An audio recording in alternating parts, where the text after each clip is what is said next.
ఓం శ్రీ సచ్చిదానంద సమర్థ సద్గురు సాయినాథ్ మహారాజ్ की జై. సాయి బంధువులారా, సాయిబాబాని విమర్శించే వాళ్ళు కొంతమంది సిద్ధాంతపరంగా విమర్శించే వాళ్ళు ఉంటారు. కొంతమంది మూర్ఖులు ఉంటారు, అజ్ఞానులు. వారు వాడే పదాలు సాయి భక్తుల యొక్క మనోభావాల్ని తీవ్రంగా దెబ్బతీస్తూ ఉంటాయి.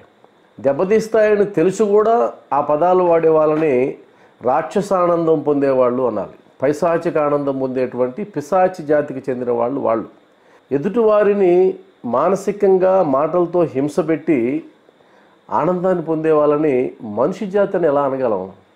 కోట్లాది మంది పూజించేటువంటి సాయిబాబాని సాయిబు అనేవాళ్ళు, లేదా ఇంకొక మాటతో ఇంకొక పదంతో ఆయన కించపరిచి మాట్లాడేటువంటి వాళ్ళు బాబాని కించపరచడం ద్వారా సాయి భక్తుల యొక్క మనోభావాల్ని దెబ్బతీస్తున్నారనే విషయాన్ని మర్చిపోతారా అంటే మర్చిపోరు. వాళ్ళకి తెలుసు, కావాలనే అలా మాట్లాడతారు. అదే పైశాచిక ఆనందం, రాక్షస ఆనందం అంటాం. రాజ్యాంగం మనకిచ్చినటువంటి వాక్ స్వాతంత్రాన్ని ఇలాంటి మూర్ఖులు, అజ్ఞానులు ఇలాంటి వాటి కోసం ఉపయోగిస్తుంటారు. కానీ వాళ్ళలాగా మనం మాట్లాడలేము. వాళ్ళు పెట్టినటువంటి కామెంట్ల కిందనే తీవ్రమైన కామెంట్లు మనము పెట్టచ్చు. కానీ బాబా నేర్పించినటువంటి సంస్కారం మనకు అడ్డు తగులుతూ ఉంటుంది. అందువల్ల ఇలాంటి పైశాచిక ఆనందాన్ని పొందేటువంటి ఆ జాతిని మనం ఏం చేయగలం? ఎందుకంటే కలియుగంలో ఆ జాతిదే పైచేయి. కలియుగంలో మంచి కన్నా చెడుదే పైచేయి, ప్రేమ కన్నా ద్వేషానిదే పైచేయి. కాబట్టి వాళ్ళు ఎప్పుడూ మాటల్లో కానీ చేతల్లో కానీ గెలుస్తూ ఉంటారు. ఆ జాతి అంతే, దాన్ని విడిచిపెట్టాలి. ఒక భగవద్ అవతారాన్ని సాయిబు అనో ఇంకొకటనో మాట్లాడేటువంటి వాళ్ళకి వాళ్ళ పుట్టుక ఎవరో తెలుసు, వాళ్ళ జాతి ఏందో ఎవరో తెలుసు, వాళ్ళ మతం ఏంటో ఎవరో తెలుసు. తరతరాలుగా వస్తున్నటువంటి ఈ చరిత్రలో ఎక్కడ ఏం జరిగిందో నువ్వెలా చెప్పగలవు? నువ్వే మతస్థుడు ఎలా చెప్పగలవు? ఏ జాతి వాడు ఎలా చెప్పగలవు? ఎక్కడ సంకరం అయ్యిందో ఎలా చెప్పగలవు? కాబట్టి గురువింద గింజలు లాంటి ఇలాంటి మూర్ఖులని మనం ఏం చేయలేము. వాళ్ళ నలుపు వాళ్ళకి తెలియదు.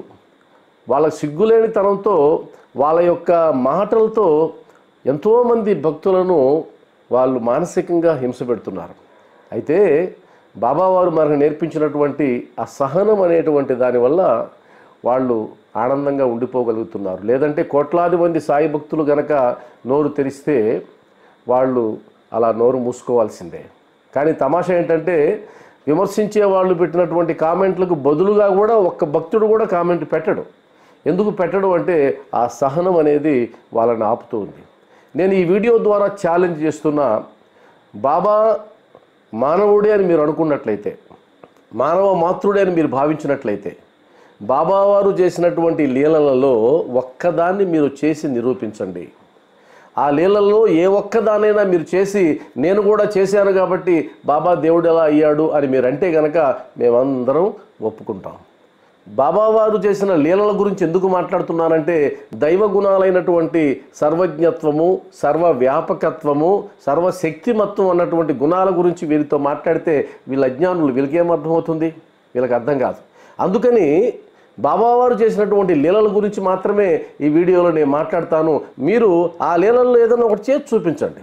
బాబావారు మొట్టమొదటగా నేల మీద సటకాతో కొట్టి నీటిని రప్పించారు. నేల మీద మరలా ఒకసారి కొట్టి నిప్పుని రప్పించారు. మీరు చేయండి చూద్దాం. మీరు చేసినట్లయితే నేను చేశాం కదండి, ఇంకా బాబావారి గొప్పతనం ఏంటి అని మీరు అనొచ్చు. బాబావారు తుఫాను వచ్చిన సందర్భంలో షిరిడీ వాసులంతా బాబా దగ్గరకు వచ్చి కాపాడమంటే వాక్కు చేత తుఫానుని ఆపాడు అని సచ్చరిత్ర చెప్తా ఉంది. కాబట్టి మీకు ఆ శక్తి ఉందేమో చూడండి. ప్రకృతిని అజమాయిషీ చేయగలిగినటువంటి శక్తి మానవ మాతృడికి సాధ్యమవుతుందా? అది మీకు ఉందేమో ఒకసారి చూపించండి. అదేవిధంగా మసీదులో మంటలు లేచినప్పుడు, ఆ మంటలు పైకప్పుకు తగులుతాయని భావించినప్పుడు ఆగు ఆగు తగ్గు తగ్గు అన్నటువంటి తన వాక్కు చేత ఆ అగ్ని జ్వాలల యొక్క తీవ్రతను తగ్గించాడు కదా బాబావారు. మీకు అది సాధ్యమవుతుందేమో ఒకసారి ప్రయత్నించి చూడండి. ఈ ప్రకృతిలో ప్రతి పదార్థానికి ఒక గుణం ఉంటుంది. గోధుమ పిండికి ఒక గుణం ఉంది, అది ఆకలిని తీరుస్తుంది. అలాంటి గోధుమ పిండితో కలరా వ్యాధిని పోగొట్టాడని షిరిడీ వాసులంతా విశ్వసించారు కదా. అదేలా జరిగింది కదా.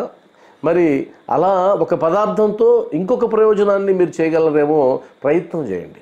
గోధుమ పిండితో రోగాలను అరికట్టగలిగేటువంటి శక్తి మానవ మాతృడికి సాధ్యమేమో ఒకసారి పరిశీలించండి.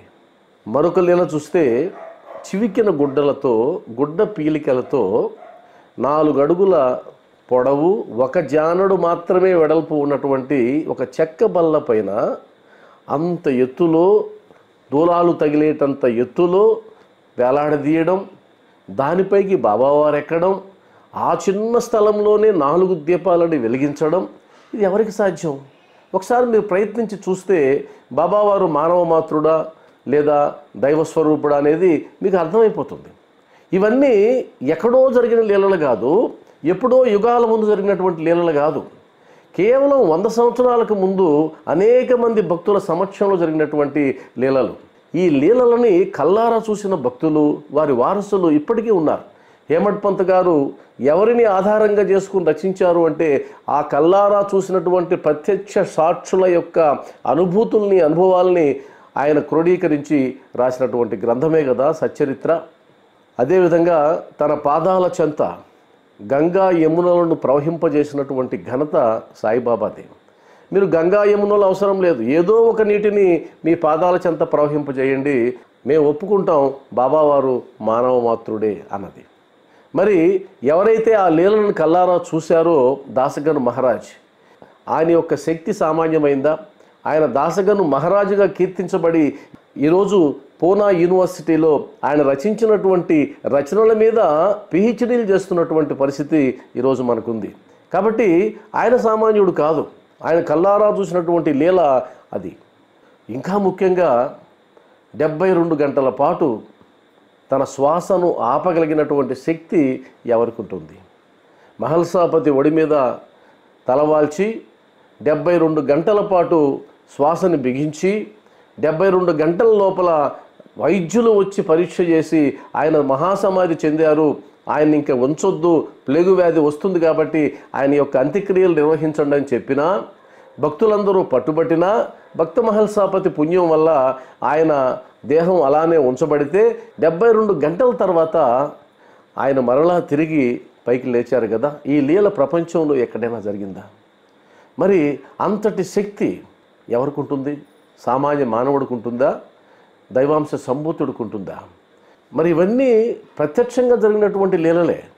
పరోక్షంగా ఎన్నో జరిగాయి, అవన్నీ మనకు అందుబాటులో లేవు. అంతెందుకు, ఎదుటి మనుషుల్లో ఉండేటువంటి ఆలోచనల్ని పసిగట్టే శక్తి మనకుంటుందా? మీకుంటుందా? మీ ఎదుటి మనుషుల్లో ఏ ఆలోచనలు మెదులుతూ ఉన్నాయో, వారి జీవితంలో ఏం జరగబోతుందో, గత జన్మల్లో వారు ఎలాంటి వాళ్ళు, భవిష్యత్తు జన్మల్లో వాళ్ళు ఏమవుతారో, ఇవన్నీ చెప్పగలిగే శక్తి సామర్థ్యాలు మనకున్నాయా? మరి బాబావారు సామాన్య మానవుడు ఎలా అవుతాడు? ఇప్పుడు నేను చెప్పినటువంటి లీలలన్నీ విన్న తర్వాత ఏమండి అవి నిజంగా జరిగాయని మాకెలా నమ్మకం?